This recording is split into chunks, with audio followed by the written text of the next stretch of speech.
You will confess every sin you've ever committed, no matter how petty, no matter how small. I will pull from you. Then we'll see if you're worthy of atonement.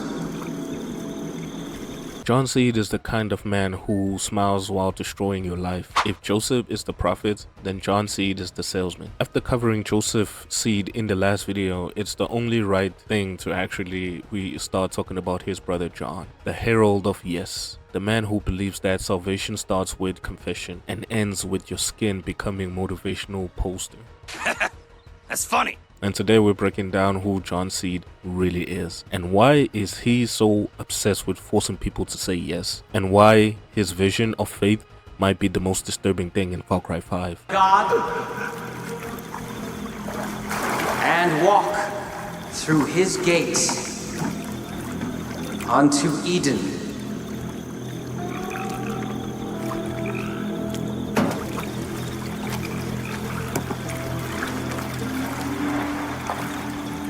Not this one.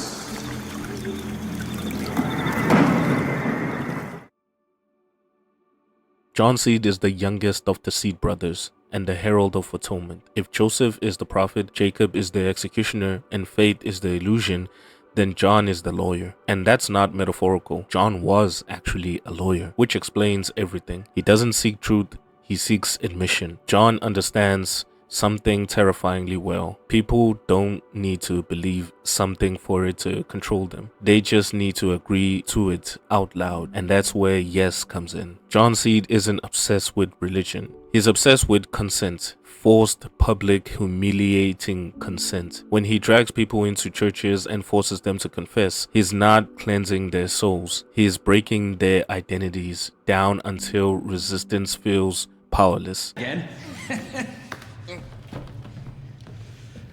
Are devoted. We are gathered here to bear witness. Are devoted. We are gathered here to bear witness. To those willing to atone for their sins. To those willing to atone for their sins. Will you, Nick Rye, place your hand upon the word of Joseph? Will you, Nick Rye? Fuck that. No. I ain't never given in to that psychopath. Saying yes isn't about forgiveness, it's about surrender. Once someone says yes, they've accepted John's authority. They've accepted that they're guilty and he's right, and the pain is justified. Carry its burden, and when you have endured, when you have truly begun to atone, to cut it out like a cancer and display it for all to see. My God, that's courage. At that point, John doesn't even need to keep hurting them. They'll hurt themselves for him, which is honestly way more efficient and probably why he was promoted within the cult. John's confession scenes are some of the most disturbing moments in Far Cry 5. Not because of how violent they are, but because of how calm he is while doing it. He speaks softly, encouragingly, like a therapist who read exactly one Bible verse and decided waterboarding was part of the healing process. People are beaten, branded, executed, and John calls it mercy. He tells them they'll feel way much better once it's over, which is technically true because they're either broken or dead, but it's actually like, it's really insane. But I'm going to teach you courage. Teach you how to say yes. So you can confront your weaknesses, confront your sins. You will swim across an ocean of pain and emerge free. For only then can you truly begin to atone. forgiveness in John's world is never the end goal. Submission is. John needs you to say yes. Joseph believes God speaks to him. Jacob believes strength decides survival. Faith believes escape is mercy. John believes nothing unless someone else confirms it for him. Every confession reassures him that his childhood abuse mattered. His suffering wasn't pointless and he didn't endure all the pain for nothing. Because John grew up with being told he was sinful, weak, worthless. So now he makes an entire county admit it first. This isn't faith. It's projection with the church budget. Doesn't look like a cult leader. He looks like a successful professional, clean suit, perfect posture, constant smile, all that.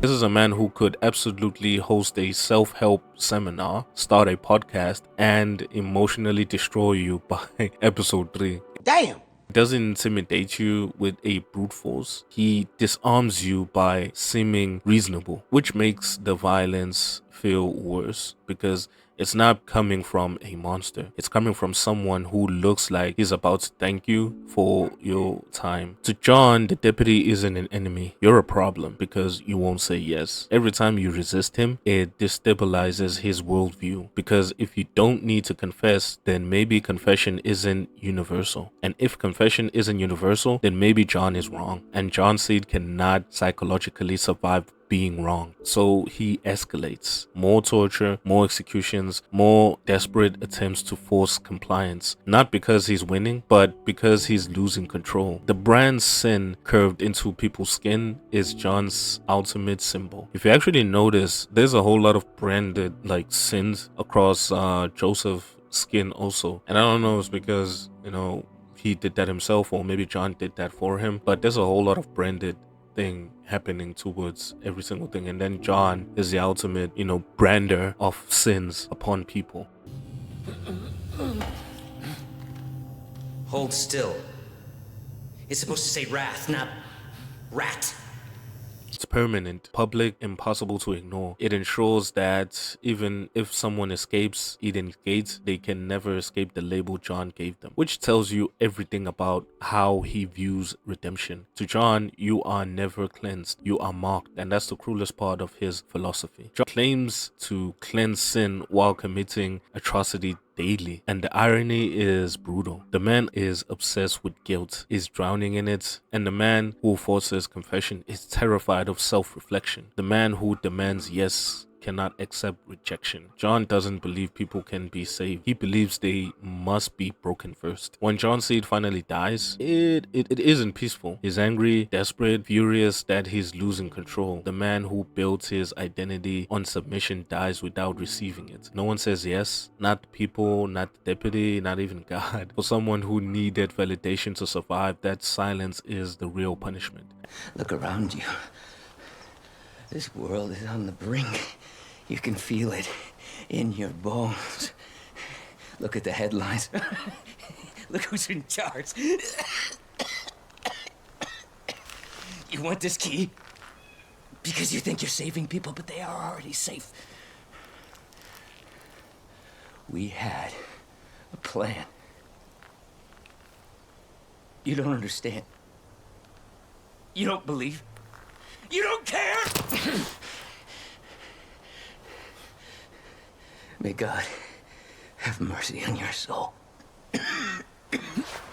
And his only way to actually fight the weapon is to actually try and make you feel guilty for trying to convince him that he's wrong, for not actually saying yes to his old philosophy. John Seed represents one of the most dangerous ideas imaginable. The pain creates truth, the suffering equals purity, and that obedience is more important than humanity. He isn't the loudest seed, he isn't the strongest, but he might be the most realist because John doesn't want to rule the world. He just wants you to agree with him. And sometimes that's how the worst monsters actually win. And yeah, man, that's in my video on John Seed. John Seed's character is very interesting, even though I think is mostly overlooked in the game in most cases, because most of the time his philosophy of, you know, just saying yes is not too difficult to actually understand why he's actually forcing people to say yes, and it's not too difficult to actually get. But his lore is actually quite interesting, and I actually didn't know that he was actually like Joseph Seed's actual brother. Like I thought John, Jacob, and Faith are like, well, Faith is, you know, like not the actual Sid, like it wasn't part of the family. They're not bonded, you know, with blood with her and Joseph. She was just found and she was just added within the family. And John and Jacob are, you know, the actual Sid brother. They're bonded by blood. But yeah, man, I hope you guys enjoy my deep dive on John Seed. And for me, Max, and Screen TV Magic, I will see you when I see you. Can you truly begin to atone?